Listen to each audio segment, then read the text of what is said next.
बात है, जिज्ञासा होनी चाहिए, क्या होनी चाहिए। उग्रसेन जी को भगवान ने राजगद्दी में बिठाया, तुरंत बंधन से मुक्त किया, क्योंकि पिता को कारागार में बंद कर दिया। किसने? पुत्र। पुत्र कौन था? कंस।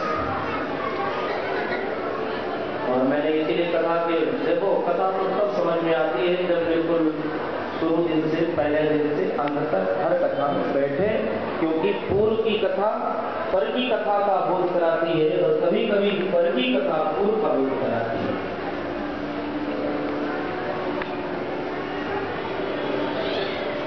आप पिक्चर देखने 3 घंटे बैठते हैं तो पूरे बैठते हैं कि नहीं बैठते? आधा घंटा में पिक्चर की स्टोरी समझ में आ जाती है क्या? जब पिक्चर की स्टोरी समझ में नहीं आती थी तो भगवान की लीला है मेरे भाई, आधा घंटा में समझ में नहीं आता। कथा 8:30 बजे से चालू होती, 9:30 बजे, और आधा घंटा में समझ जाए संभव नहीं। फिर भी मैंने साथ करके प्रयास करके आप सबको देने का प्रयास किया।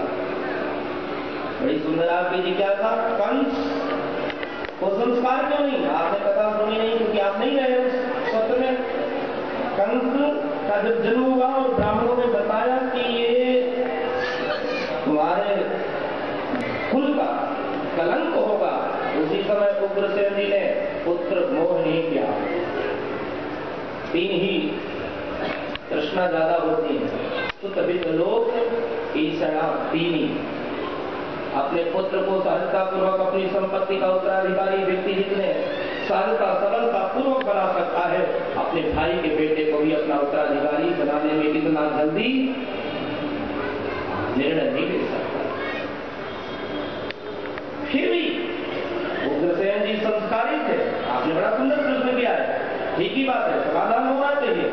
तो महाराज उग्रसेन जी संस्कारी थे, इसीलिए पुत्र का मोह न करके और उसी समय कहा ऐसा पुत्र नहीं जो कुल का कलंक हो जाए, हमें चाहिए पुत्र, पुत्रवान चाहिए, पुत्र मुझे नालायक नहीं चाहिए। एक बात और, पुत्र ना हो तो कष्ट कम होता है, लेकिन पुत्र होकर और नालायक निकल जाए तो जीवन भर कष्ट होता है।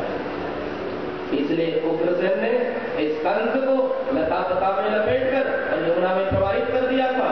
सूरसेन के यहाँ इसका पालन हुआ था। और महाराज जब नारद जी के द्वारा इसको ज्ञात हुआ तो इसने तर्क किया और इसको भगवान शिव से यही वरदान मांगा। इसलिए मैं बार बार बताता हूँ कि दैत्य असुर लोगों ने जितना तपस्या किया देवता और मानव नहीं करते, लेकिन अंतर इतना है कि दैत्य दानव जो उपासना करते थे उस समय वो लोग परिणाम यही चाहते थे, सौभाव का राजा मैं बन जाऊं और मुझे कोई मार न सके। लेकिन ऐसा दुनिया में होता नहीं है। आज आप संपत्ति के मालिक हैं, लेकिन कल हो सकता है कि वो संपत्ति आपकी ना रहे। जब शरीर ही नहीं रहेगा तो संपत्ति आपकी कहाँ रहेगी? तो महाराज उग्रसेन जी ने इसको यमुना में प्रवाहित किया था और इसने भगवान शिव से वरदान पाया था। भगवान शिव ने कहा था कि कंस, दुनिया का नियम है जिसका जन्म है उसकी मृत्यु निश्चित है, लेकिन अब तुमने तब किया है जब धनुष ले जाओ तो धनुष कोई तोड़ नहीं सकता साधारण व्यक्ति, लेकिन ध्यान रखना जो धनुष तोड़ेगा तुमको छोड़ नहीं सकता। वही धनुष को करें वावेन शरीर मुक्तम सत्यम जगत्पाल विषय पश्चाताम, उसी धनुष को भगवान ने तोड़कर और कंस का उद्धार किया। तो पुत्र की मोह में उग्रसेन जी ने पुत्र के मोह में तुरंत प्रवाहित कर दिया। इसीलिए जब उसको धनुष मिला तो अपने पिता को उग्रसेन जी को प्यारा